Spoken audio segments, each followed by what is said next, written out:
I'm talking about, and then I played against one of the smartest players ever, Luke Kuechly. Yeah. Oh my God. Is he as advertised? Man. A lot of times we think they overrate white guys. Hell no. No, he's not. Hey, Luke Kuechly, it was like, I say hike, and I'm like, what the hell? He going straight down. It's almost to the point we just got to dirt the ball.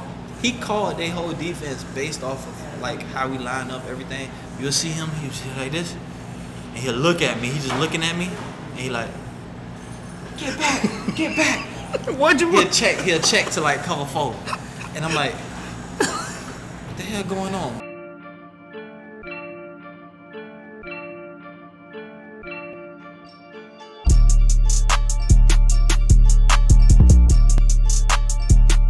So at the Florida State game, they started talking about Heisman and all of that. You said you was gonna wear a purple suit. You said something like that, right? Yeah, I said I was gonna wear a pimp suit with an afro and a whatever that cup called. I forgot what it's called again. A little pimp cup. Yeah.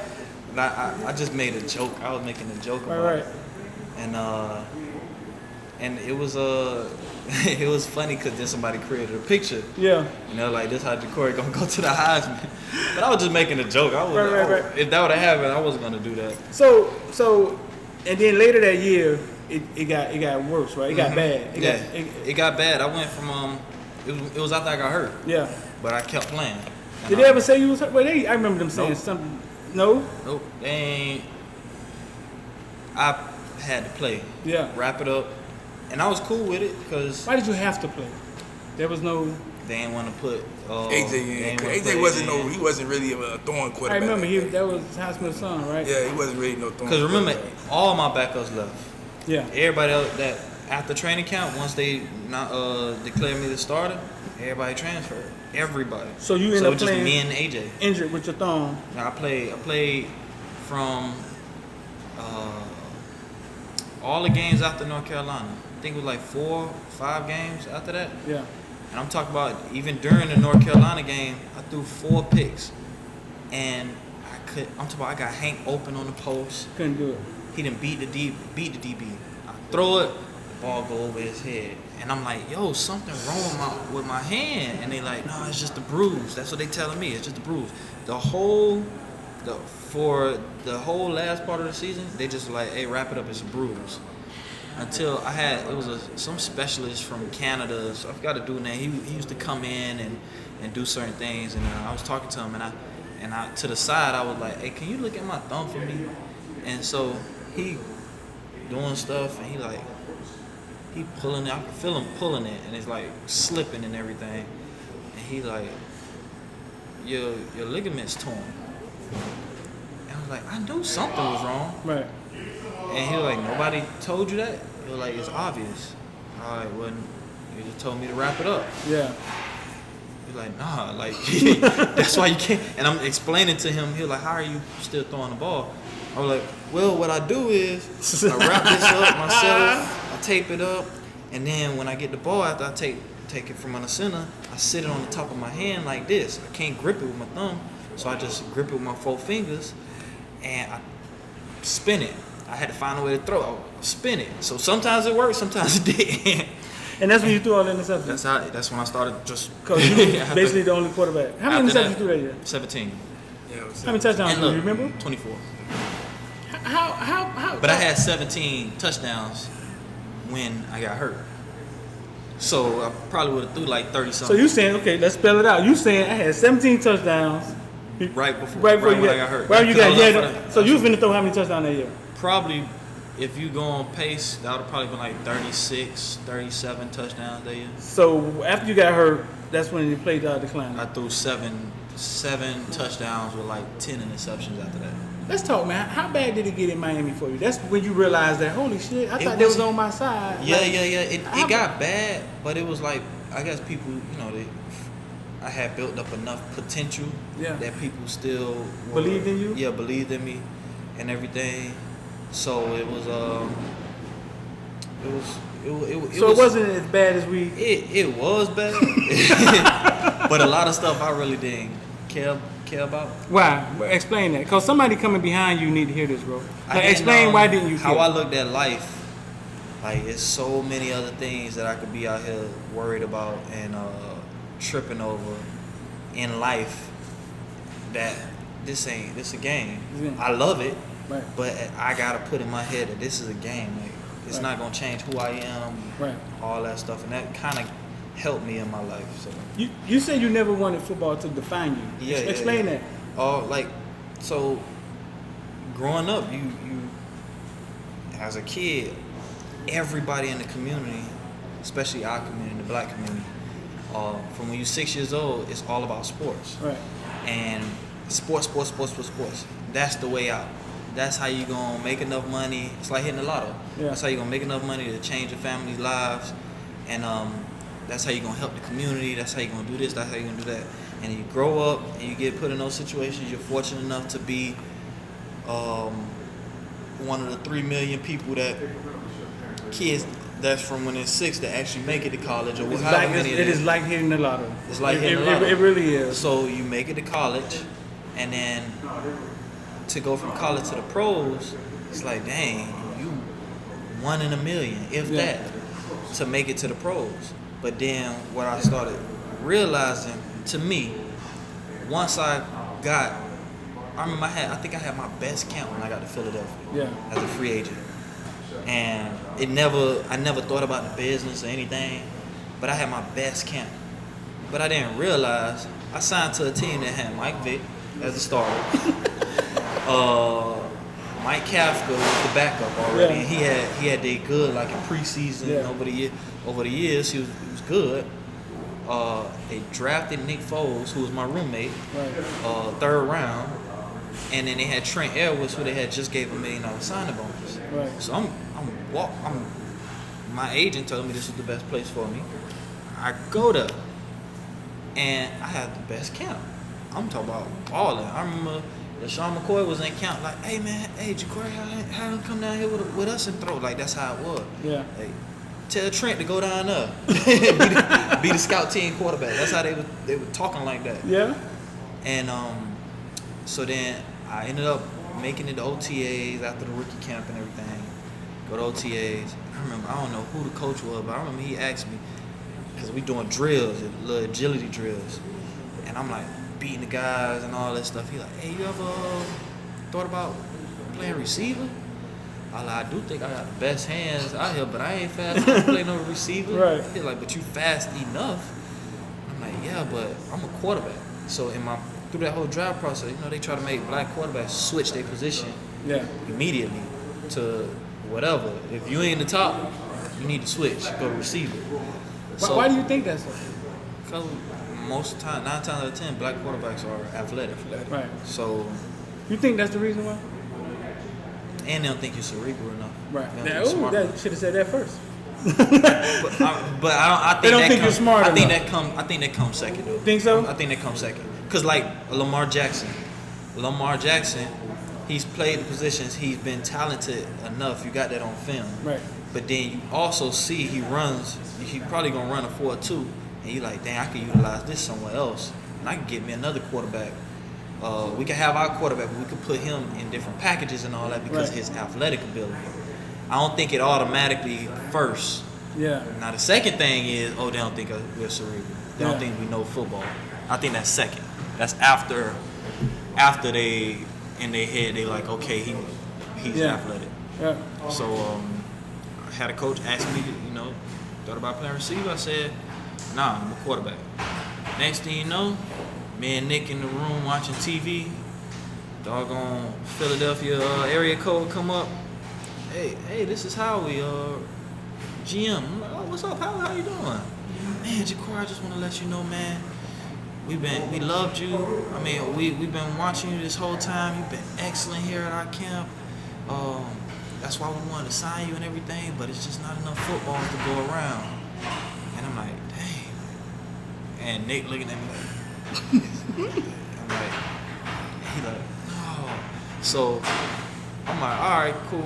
It is what it is. And he was like, man, look, we're going to put a word out there for you. Hopefully you get signed somewhere else. We got so many guys that we didn't pay money up front, and we got to give them every opportunity to succeed first. And we don't want you just sitting around. Right. We want to release you now so you can get on a chance, right? before training camp. I'm like, all right, cool. And then so I hang up the phone. I'm thinking, I'm finna chill. Lady called me. Hey, I'm downstairs. Lady called me to set up my flight arrangements. Right. So then she was like, okay, which one you want, the 5 or 6 o'clock? So I'm like, I'll take, it don't matter, 5 o'clock. And then she was like, all right, there's someone downstairs right now to pick you up. I was like, wait, you mean today? And I look at my time, it's 3 o'clock. Go now. 3 p.m. I'm like, and she's like, yeah, today, the flight's today. I'm like, dang. Well, change it to the 6 o'clock then, because right. I ain't going to be able to make it. And she's like, yeah, I got to go turn in your playbook. All the guys, some of the guys were still in the locker room. Hey, no, this can't be, man. You were doing good. They started loading me up with Philadelphia gear, the equipment guys, and they're like, man, we loved you here. So they took care of me, and it was cool. But then after that, I'm gonna be honest with you, I was done with football. I think my agent had some going into training camp, some opportunities, but I had to ignore everybody. I had to went to Idaho. Yeah. Man, I had one of my boys from Idaho. I left, went to New York, stayed in New York for 2 weeks, drove over to Ohio State, and I went and was with my boy Travis Howard, who's from down here, hung out with them. We were just drove back to New York, flew back to Miami, got in Miami for 2 days, and my boy was like, man, you wanna come to Idaho? I'm gonna go see my family. Stayed out there for 2 months in the mountains and stuff, chilling. Went to LA, vibed out there, went to Vegas, back to LA. You said you was ignoring people? Man, I ain't hit nobody up, nothing. I ain't even care for it. And then I signed to the CFL up when I was in Idaho. Yeah. Because it was December. I started reaching out. Because Drew Rosenhaus, he doesn't deal with CFL or anything like that. So I had to find another agent. Oh, you had Drew? Yeah, I had Drew. Mm-hmm. So I found another agent. Got up in the CFL and took off from there. Yeah?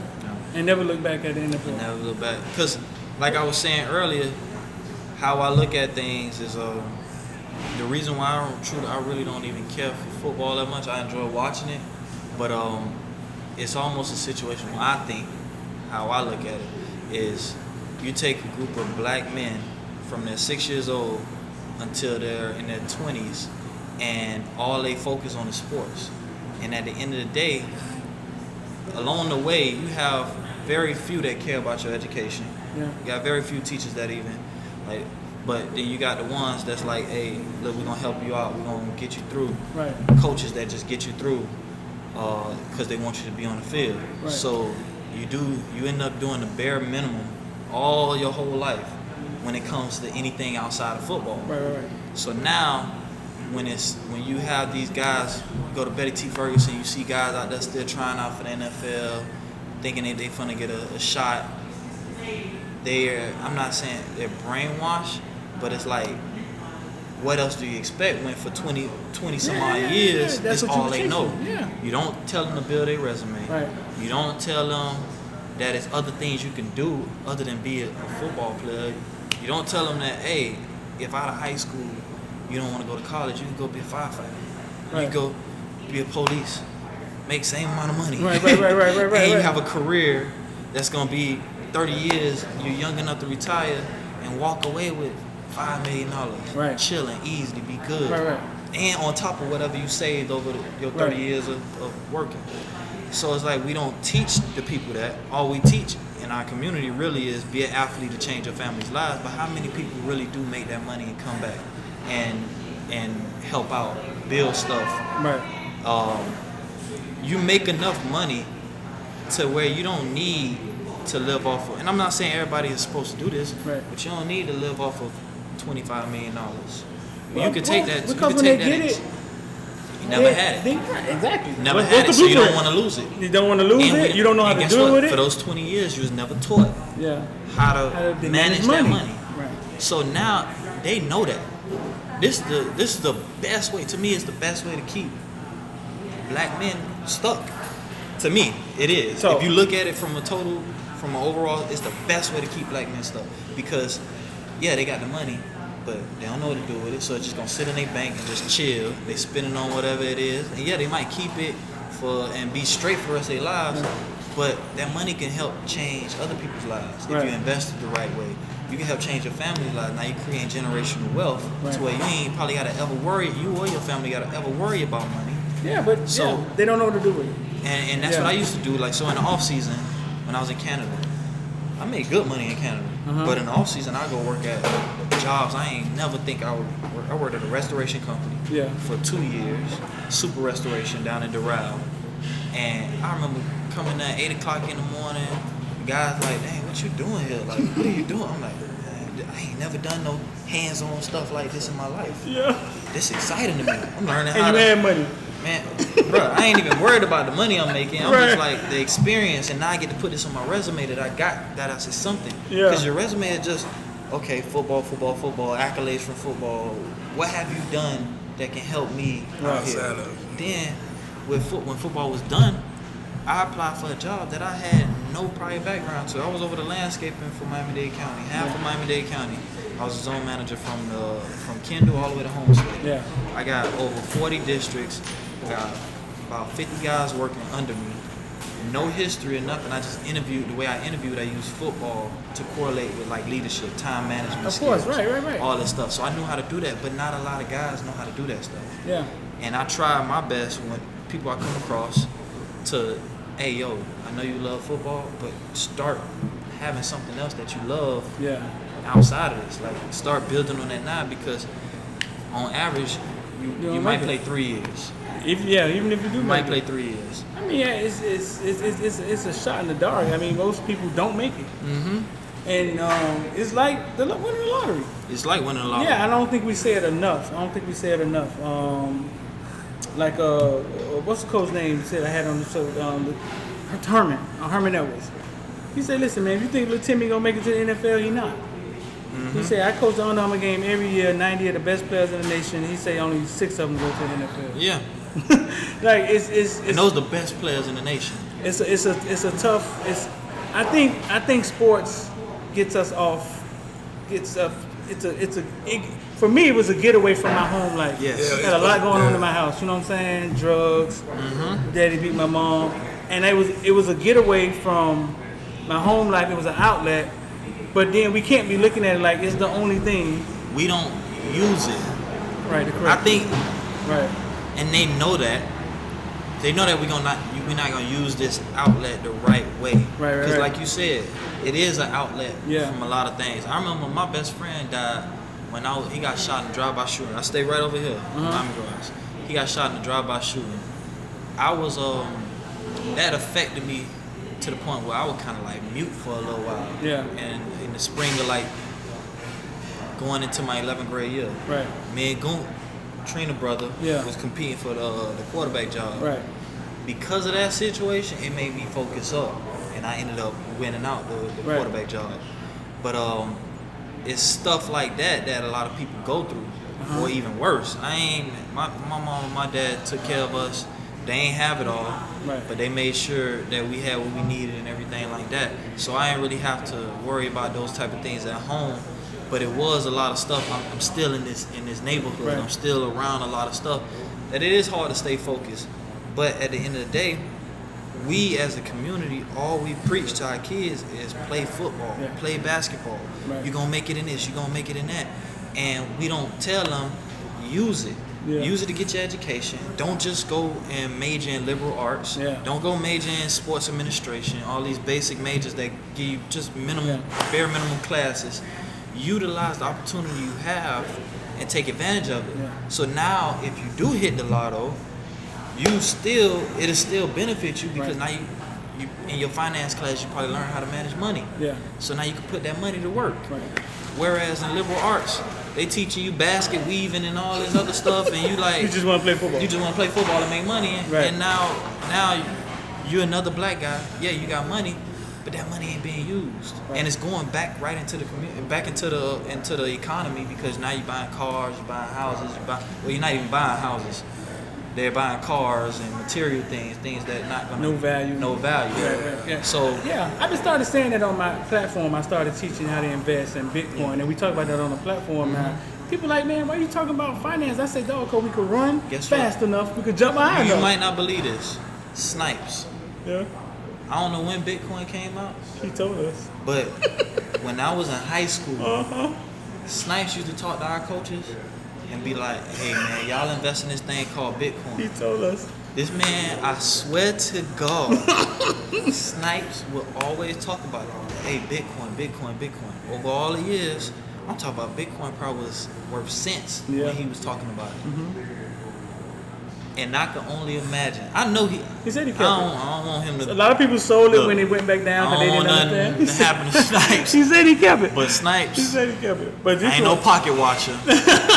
But if he put $1 in Bitcoin back then, yeah, right. I'm telling you. So yeah, I use the platform. I use the platform for that, and because I realized that holy crap, like even if you do make it, the only skill you got with money is to spend it. It's the spending. That's it. And I don't You even know know if that. it's a skill. I don't know what it, but that's the only thing we know how to do with money. Yeah. And Floyd Mayweather said it. Boy, a man with $100 million and no plan is a broke man. Yep. And that's $100 million. And a lot of people don't even. That's generational wealth. Right. It's wealth that can change your life, your kids' life, and if you use it the right way, mind you, I'm preaching. I ain't got Right. $100 million or Right. nothing like that, but I see it. I've been around it. I've been around those $100 million Right. situations, and You just got to put it in the right place. and it's not being utilized the right way. You just have to put it in the right place. Some of it, like it's crazy. You don't have to do much, bro. Like Yeah, you don't have to have don't much at all. in order to grow it. But we just don't know where to put it. We don't. We don't. It's not taught to us. Right. It's taught to other individuals in different areas, and different zip codes, and Right. all that stuff. And you don't learn it. You start learn about redlining and how they use real estate and different strategies in real estate Yeah. to section off certain individuals based on their education, their financial situation, their jobs, and all that stuff. And then when you start learning about that stuff, Yeah, you like, it's a system. what? It's like it's a plan. Like They don't care that you play football. They know what you're gonna do. yeah, We got so much research that football players are gonna, if they do make it, they gonna fuck their money up. And even if they don't mess their money up, it ain't gonna help nobody else. So yeah, you rich, but ain't nobody else in your family rich. So now where, as an individual, they be, I don't care. Yeah, 9 times out of 10, race has something to do with it. So you get a white guy where he makes $1 million. yeah, White guy, black guy, they both make $1 million. The thing that's different with him is everybody in his family comfortable. So they don't need no money from him. yeah. So now he can take that money and grow. His money could go up. It could go up. They say our money go back down. So now with us, right. I never had it. Yeah. My mama never had it. My daddy never had it. My sister, my brother, my cousin, my uncle, everybody never had it. So now when you filtering that money out, whereas his million is growing, yours depreciating. Your money gone. Yeah.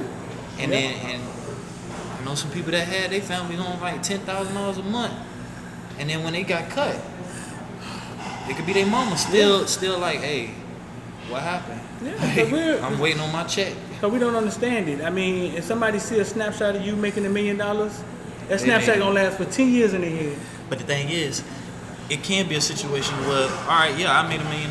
Guess what? If we play this the right way, we all can have $1 million. Yeah. But nah, that $1 million I got that $1 million. I gotta go get the stuff that I wanted first, and say I wanted that Lambo, so I gotta get that Lambo first. Yeah. I wanted that big huge house. I gotta get that big huge house first. Dang, I had $1 million, but it was taxed to $600. But now that $600, my agent took whatever, 3%. My agent gave me trading card deals, but didn't tell me I had to take taxes out of it. Yeah. So now I owe the IRS, and I need a financial advisor. But my agent, he knew this all along. He has a financial group. Now he getting paid from that. His financial group taking care of you now. Yeah. So he didn't put you in a situation where you didn't know, and he knew you wasn't gonna know. He knew you was gonna need him later on. Right. And then now that $1 million is maybe $300,000 that you got to yourself, and you done already put a down payment on the Lambo, put a down payment on the house, oh, don't mind. Next year you get cut. Right. Yeah, you signed for $20 million, but you got cut because you had an off-the-field injury or something like that, like Jawan James, $10 million, lost, gone. Oh, yeah. Now you cut. You wasn't expecting that, but you still got a Lambo bill to pay. You still got a house note to pay. Even if you did pay your house off, you still, because you bought this huge-ass property, this $10 million property, you still got about $50,000 in property taxes a year that you got to pay that you didn't know. So it's like... And it just go... You sound like TLC on that verse. Let me tell you how you sell 10 million records and be broke. And be broke.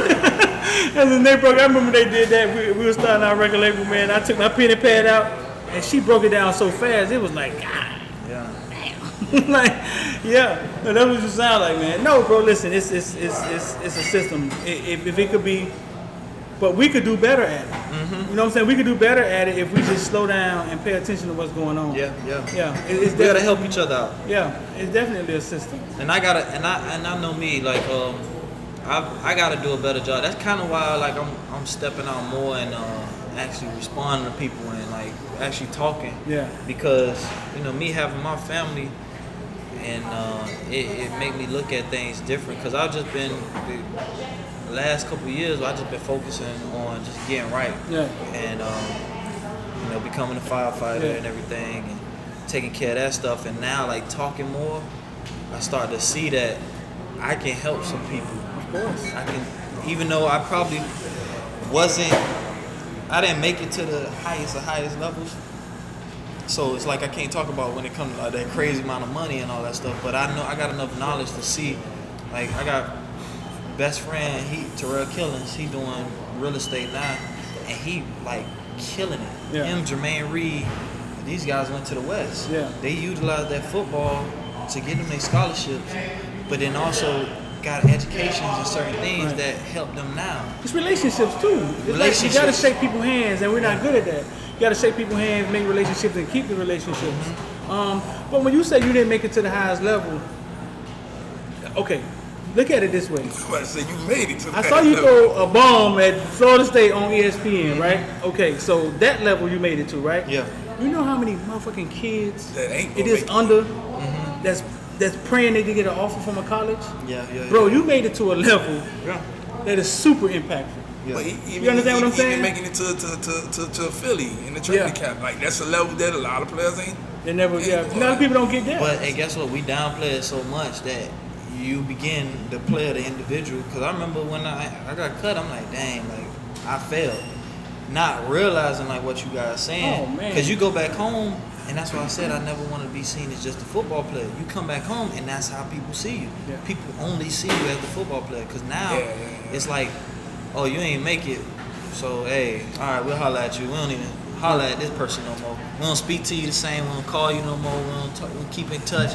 So then in my mind, it's like, let me go disappear a little while in the CFL. Let me be up here. I was in the CFL chilling, vibing, just chilling, because Canada was different. You just I left after high school to go to the Marine Corps I never got as famous as you, but I realized I had to leave. Mm-hmm. I had to get away. I had to go find out who I was, and I had to be away from here. You know what I'm saying? And I realized that and you probably realize the same thing, man. Let me go figure out who I am. Yeah. Your dad's like a mayor, right? Yeah, he the mayor of Miami He Gardens. the mayor of Miami Gardens. Mm-hmm. Went from doggone linebacker coach at the West, and then he was just like one day, man, I'm finna run for politics. I'm gonna start doing politics. I'm like, what? Yeah. What? And now he's the mayor of Miami Gardens. Did city councilman in 2012, and then for 8 years, and then just became the mayor over here in 2020. Yeah. Yep. So listen, man. Before we get out of here, I want you to explain one thing. Going into your Fish came what, your senior year? Yes. Huh? Yeah. And when Fish came, my assumption was that Fish was this genius, because he left right from you and went right to the league. Yeah.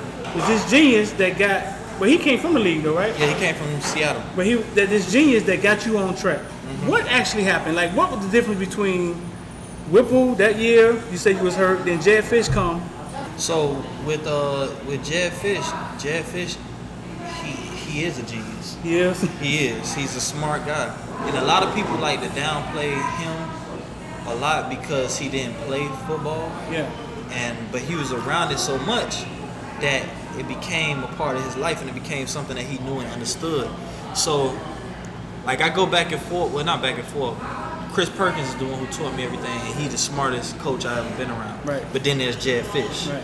And Jed Fish, with him, I remember we was playing VTech, and we driving down the field. This was probably like the second game of the season, and we driving down the field. We had called the timeout, but I had just seen something, and I knew it was gonna be a touchdown. Yeah. So I come running excited over to the sideline, and I'm like, "Hey, coach, mind you, I ain't had we had audibles implemented and stuff like that, but I came to the sideline and I was like, hey, coach, if we go this formation against this defense, this coverage, I could throw," and he was like, "the fade backside the street for a touchdown." And I looked at him, I was like, "Yeah. How you know I was gonna say that?" He was like, "Cause that's what I'm about to call." He like, "Cause that's what I'm about to call." He was like, look, sometime in the middle of the game, I'm gonna let you, I'm gonna give you the formation and the protection, and then you call the play based on how you see it, whether it's run or pass. Yeah. I'm like, all right, cool, cause I thank you, Right. thank you. This is my senior year. Right. Thank you. Like, go ahead. So he'll call plays, but then sometimes we get to the end zone and he'll just be like, L right or something like that. I right. And I'll be like, and he'll be like, He lets you do it. I'm like, hey, all right. Go out there, look. All right, and we're going to go 65 protection. We got Lion. We got this. Touchdown. Because I see it. Yeah. And he like, man, that's how it's supposed to be. And then, I remember we were playing Boston College was the last game. Very first play of the game, I blew my back. And I had back surgery because of that. I just had back surgery from that stuff. So very first play of the game, I threw a bomb to Travis for like 70-something yards, but I blew my back. Throwing the ball? Yeah, to the point to where like I couldn't put nothing in it. But it was the last game of the season, and I'm like, I'm not coming out. Yeah. And boy, I should have just let Steven take over that game because I only had, at that time, I had 5 interceptions for the season. Right. Through 4. Right. How many touchdowns? Do you remember? I had 22 touchdowns. Right. With 5 interceptions going into the game. Yeah. So I was like, I'm talking about, and then I played against one of the smartest players ever, Luke Kuechly. Yeah. Oh my God. Is he as advertised? Man. A lot of times we think they overrated No, white guys. hell no. No, he's Hey, Luke Kuechly, it was like, I say hike, and I'm like, what the hell? He going straight down. It's almost to the point where we just got to dirt the ball. He called their whole defense based off of like how we line up everything. You'll see him, he was like this, and he'll look at me. He's just looking at me, and he like, get back. What'd you He'll check to like cover 4. And I'm like, what the hell going on? And I caught him one time. Lamar broke for 80 yards. Yeah. So we get up there. We had a pass play on. I think it was a pass play or it was a run. No, it was a run to the opposite side. And when we lined up, it was a run to the left. And we had the perfect blocking scheme. I had my 3, the guy was sitting on the outside shade over the guard, 3 technique. So I'm like, all right, we got it. And he looking at me, and he like looking at the O-line and looking at the formation. You can see his eyes, and I'm waiting. I don't know why I'm waiting. I'm like, what he finna do? So I get on the center, and he looking at me, he like, hey, shift. So now his shift messes up the technique. Yeah. So I'm like, we playing chess. So I'm like, all right, he just shifted and made a 1 technique go right here to the right side because they had like 2 threes. 1 technique shifted into the right side. I could counter this. So I was like, Georgia even, Alpha. Like whatever it was on one. So now my lineman, they're like, Georgia even. So Luke like, go back. And I said, hi. Turned around, handed that thing off. We got this. Blocked his ass. Because now he just shifted everybody away from the blocking scheme. Doggone Lamar Miller, gone. Faster than the mother. He hit that hole. What do you think he could? What do you think he he didn't just. That's not just studying. That's actually him looking at you, looking at people. He studied tendencies. Right. He studied. He studied to the minute details. Right. Like how I used to study in high school. Like that's how I watch film. I watch film on detail. Even in college, I would do that. I would watch. I don't care what you running coverage wise, but your DBs, they be giving away coverages. Yeah. Like you have a DB, you know if he locked up like this in front of a receiver, 9 times out of 10 is either man or he dropping back into say cover 3. Yeah. And he usually show it early. So as I'm in my cadence, if he ain't showing it, he's locked. Yeah. And you'll see that. And if he ain't peek, if you don't see his head peeking over you, when they peek and look at the quarterback, it's zone. Yeah. When they peeking and looking at me, okay, it's zone. Carson Hager was talked about that a lot. As like a freshman, yeah. You gotta watch that Yeah, stuff. he said the DBs give away. They give away everything. Yeah. DBs give away everything, cause then you could kind of tell where everything. Another coach in Canada, he taught me this triangle to how to read defenses and based off a triangle, like put different triangles on the field, and that's how he drew his offense. So he would have his offense in different triangles, like it would make a triangle, like the routes. It was crazy. So it was 6. You got like 6 halves of the field across in Canada, 6 halves of the field, and then like 2 levels. But in this first half over here, you got this triangle between the cornerback, the safety, and the wheel. So now when you see this bum draw like this, they gonna run certain formations out of it. I mean certain coverages out of this triangle. But you don't even need to know the coverage as you going. If this triangle goes like this, this area is open. Right. If this triangle goes like this, that means this guy's probably coming. It's math. It's math. Now that means a seam or something like that is gonna be open. Yeah. If this triangle goes here, now this area is open. Yeah. So you always just replace. So I end up getting out there on the field. Say, I see the DB draw back, the wheel linebacker stayed, the safety still stayed. That's cover 4. And I'm like, take the hitch. You know automatically. Oh, now this guy the corner, he stayed down. The free safety moved over a little bit. The wheel went out a little bit. Off and hit the bender right behind him, real quick. It was like just movements. You don't need to know coverage. I get exactly what you're saying. So you say Jed Fish was a genius. He was a genius. Yes. Bro, so that's why I'm happy he finally got him a head coaching job. He deserved that. Yeah. Yeah, he deserved it, and Perk should have been in college a long time ago. Yeah. Yeah. So safe to say, if you don't get hurt your thumb, you have a totally different career. I have a totally different year. Yeah. Yeah, I have a totally different year. Even if you have a backup. If you have a backup, you sit down with 17 touchdowns. And it's the thing. If I redshirted after one of those years, if I had redshirted the year after me, I think the quarterback, because mind you, the year I came out was straight gangsters in the draft. If I ain't gonna lie, I was sitting up there, hey, if I don't get drafted, I understand. It was Andrew Luck, Robert Griffin, Blaine Gabbert. No, Blaine was the year before. Ryan Tannehill, Brock Osweiler, Kirk Cousins, Russell Wilson, Mike Glennon, Sean Renfrey, Landry Jones. Yeah. Like, and all these people, because we was all Elite 11 together, went from playing high school ball in the offenses that they played in to college playing in the same offenses. Right. So they never had to adjust anything. They played what they were supposed to play, and they balled out. Right. And it was like, dang, all of them got drafted in front. But the next year, I think E.J. Manuel went first round. He was the first quarterback taken at pick 25. Right. That never happened for quarterbacks. And I think on that year, only 3 people, well, 4 or 5 quarterbacks got taken that year. Yeah. And I'm like, well, dang, if I'd have redshirt, that would have been the class I'd have been with. Right. But I ended up being with all gangsters. You met Andrew Luck. You said you met him, and he was a little goofy kid when you met him. Elite 11 and now, Peyton Manning count. Now y'all coming out to get drafted, and you see him as a gangster, right? Yeah. Just those years was different for him, and it was different for you between high school and college. Yep. You go somewhere else, you do something different.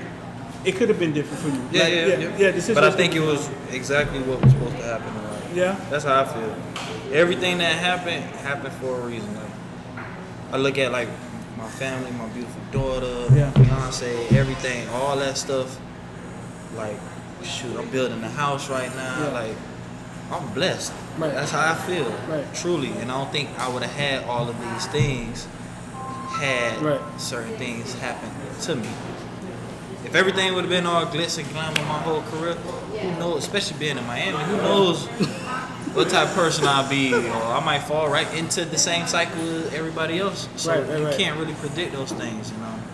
That's why I'm glad things happen the way they happen. I can now look back and help other people. Like, hey, look, you might not want to do this. I didn't live that life. I didn't live like the glamorous life, the bad side. I done seen it both. I done walked in the clubs and Dolphin players sitting outside mad at the fact that I'm in college getting in before them. Yeah. Like, they used to be crazy. Hey, they used to be hot. Like, how he getting in? Like, what's going on? And then I'd have been in situations where it's like, I don't know nobody out there no more. Yeah. Because I don't keep myself involved in that. Right. It's good and bad. But listen, man, we appreciate having you here, bro. Enjoy being here. I mean, we probably could have did this for another hour. Yeah. For another hour, man. I'm sure there's a lot of stuff we didn't touch, man. But listen, man, that's X. I'm Dean. Y'all make sure y'all go to the comment section, man. Let us know what y'all thought about the interview. Hit like and share. We out of here. It's gonna take 3 motherfucking days, and that's what? It's Boston.